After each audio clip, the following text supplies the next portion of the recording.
her lesson plans right here said students complete problem over there in the math book, problems written on the whiteboard, students copy on paper and solve, teacher walks around and checks for accuracy. I said, that's fine, but in my experience as a substitute teacher, I really want to be in the whole class format and want to teach that to them. And then it's gradual release. I do, we do, you do, right? So before I kind of let them by themselves and do the problem, I did an example on 4 other problems. I really walked them through it. I went from place value, went from carrying and borrowing, and checking your work. That's a big part of my teaching philosophy. I tell them, I try to tell the students, I try to communicate this very clearly.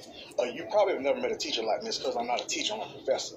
I tell them that. I say, I'm Professor Swill, and that's how I like them to address me. And because I believe in checking your work, they want, especially elementary kids, they quick on, I'm done, I'm finished. Did you check your work? So they was doing a subtraction problem. A lot of them, 90% of them got the problem correct. But I asked them, how you check your work?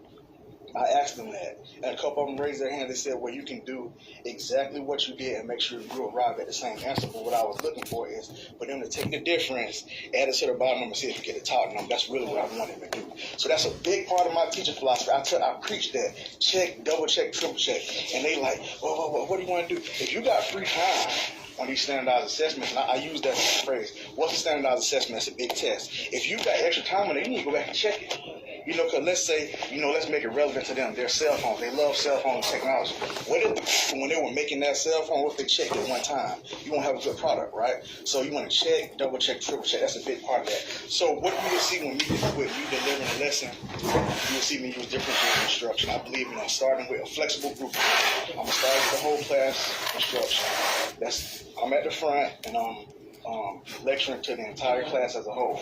Then you might see me do, once I do that and teach that to them, then you're going to see me put them in groups. And I might encourage discourse with them. They're talking in groups of 4 initially, and I'm going around and seeing how can I adjust their thinking, how can I explain what they're saying, and then also I might break them down into groups of 2 where they're talking to a shoulder partner. So talking to a shoulder partner is a research based on talk strategy that you want to encourage that discourse. So I wrote extensively about Vygotsky's sociocultural theory of development. You're not going to learn nothing with a teacher up there talking. Give them a chance to explain what they're thinking, right? So you make sure they're actually learning.